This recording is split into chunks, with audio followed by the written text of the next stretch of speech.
Sedimentary rocks. Here we go. Let's start with this. How do sedimentary rocks form? Well, you have, like, say, igneous rock, weathering and erosion, or even from metamorphic rocks. Weathering and erosion will lead to sediments. Sediments, you can think of things like pebbles, sand, silt, clay, loose sediments. And what does it take for those to become sedimentary rocks? Well, they need to be deposited somewhere, usually the bottom of a body of water, the ocean, let's say, and then buried more on top of it to put the weight on top of it. That provides, then it needs to be compacted and cemented together.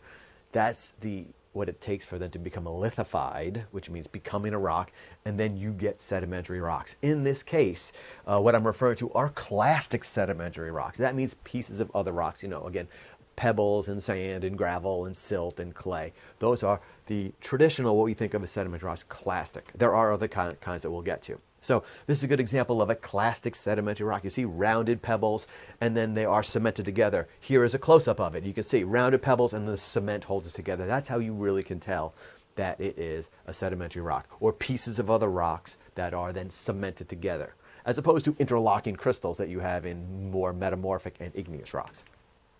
This is how it's shown on the Regents examining time. So this is like a drawn diagram. They're trying to represent it. You get the sense of what I just said. And this is a photograph they have of rounded pebbles cemented together. So this is how it may be presented to you on the Regents exam.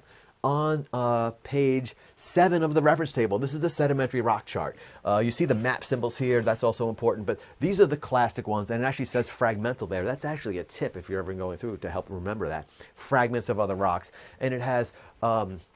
these are the types of clastic sedimentary rocks, and they go from smaller grain size to larger. So shale, siltstone, sandstone, breccia, conglomerate are all clastic sedimentary rocks, compacted and cemented. So another type of sedimentary rocks, and this is get a little more complicated for students, I think, are crystalline sedimentary rocks. They're also called evaporites, and they form from the process of precipitation of a mineral from a liquid. And my example here is rock salt. The sedimentary rock salt forms when salt water evaporates, and ocean evaporates, and the water goes into the air, but all of the salt or the halite crystals will actually become solid and go down to the bottom of the ocean. And you can get thick layers of salt. That's called an evaporite, and that's evaporite sedimentary rock or crystalline sedimentary rocks. And you see them on the reference table here.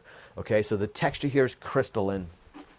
And the examples that we're going to use are rock salt, rock gypsum, dolostone. Those are a little harder to tell when you have them in your hand. They're not as obvious sedimentary rocks as these. The other type of sedimentary rock are bioclastic. Okay, bio means life and clastic means fragments. So it's fragments of things that were once living. So they're composed of pieces of once living organisms. So this is an example of coal, and this is an early stage of coal, and it's basically dead plants compressed together. That's what coal is. Again, bioclastic sedimentary rock. Here's another one, is a type of limestone called coquina.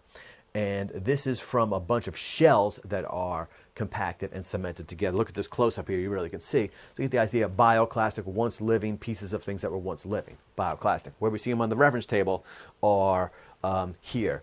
Coal is bioclastic, and limestone can be either, okay? So these are our examples of bioclastic. That's a little tour of the reference table and the basics of sedimentary rocks for our purposes.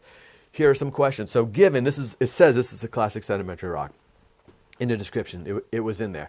Which observation about this rock best supports this classification of it being a classic sedimentary rock? And the answer is the rock contains fragments of other rocks. Okay, so this is the types of questions that we often see on the exam regarding sedimentary rocks. Here's another one.